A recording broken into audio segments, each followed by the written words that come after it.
Positive session. It just keeps going.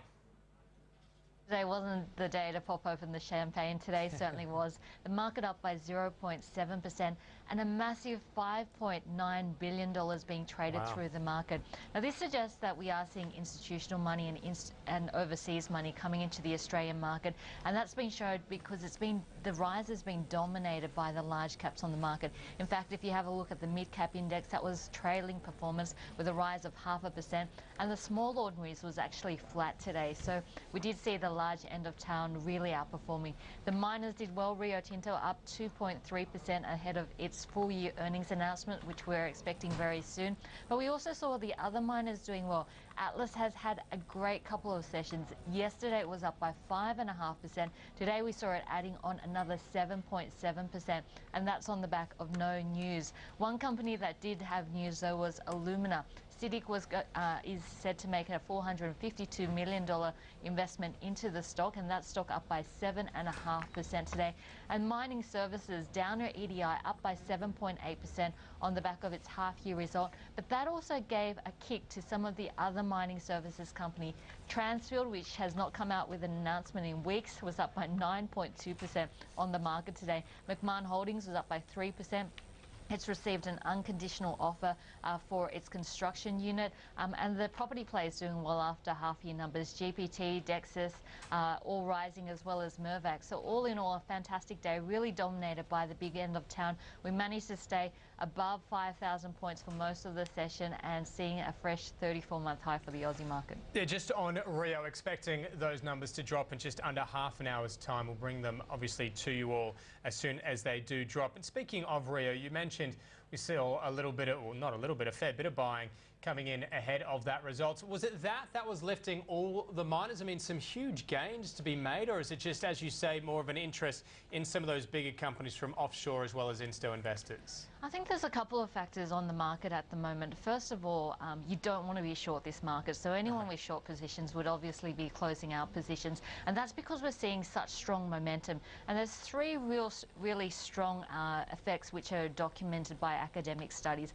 One is the value effect, that is that low PE ratio, low price to book ratio stocks tend to outperform over a period of time. Second is a small cap effect, which small cap companies do tend to outperform over time, and there seems to be a small cap premium. And third is the momentum effect, and that is that stocks with strong momentum, either earnings or price momentum, tend to continue in the same direction. Now, we've seen very strong price momentum for the Australian stock market in 2013. The market's up by almost 9% at the moment, and we've seen those cyclical stocks are really with the strongest performances. We're seeing stocks like Seven West Media are up by almost 50%. We're also seeing the retailers like Myer, Harvey Norman up by around about 20%. Toll Holdings is up by around about 20% as well. So all those cyclicals that have been beaten down throughout 2012 are making a strong comeback in 2013. Not only that, the real test of this earnings season has come from some of those high-yielding areas where stock prices have run quite hard. These are stocks like Commonwealth Bank, like Telstra, like Wesfarmers, where we have seen a relatively strong performance over the last year. And the fact that we have seen earnings growth coming through from these companies and dividend rises has meant that we've continued to see strong performances in terms of stock price action. So that's helped to support the Australian market as well. So altogether, a very strong rise. The positive momentum continues. In fact, we haven't seen an overbought position like this on the relative strength index for the Australian share market in more than 5 years and probably more than 10 years. But as long as this strong momentum continues, I think most funds will be just riding this wave of momentum. Peter, what do you put in the actual company reports, Julian? Kicking off with Wesfarmers, jumps to a 5-year high after its interim result.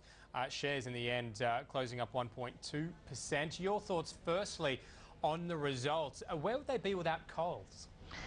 This was driven by the food and liquor division. I mean, looking at Wesfarmers' result and the environment that Wesfarmers and Coles operate in, it's a difficult environment. It's an extremely competitive environment. There's strong competition from Woolworths, from Aldi.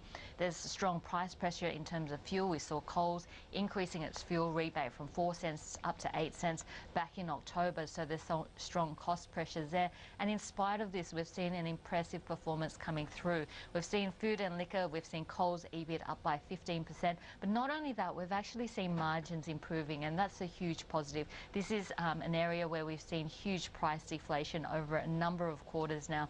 And if we have a look at the margins, we've seen an increase from 4.4% up to 4.8%.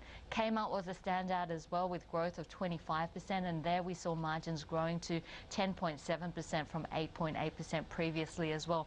So an extremely difficult environment in terms of the supermarket wars, in terms of competition, in terms of petrol prices, in terms of resources, and yet despite all this, we have seen Wesfarmers increasing its profit by 9.3%, and we've seen the dividend rising by 10%. So Wesfarmers having a good stock price performance today, as you mentioned, James, at a 5-year high.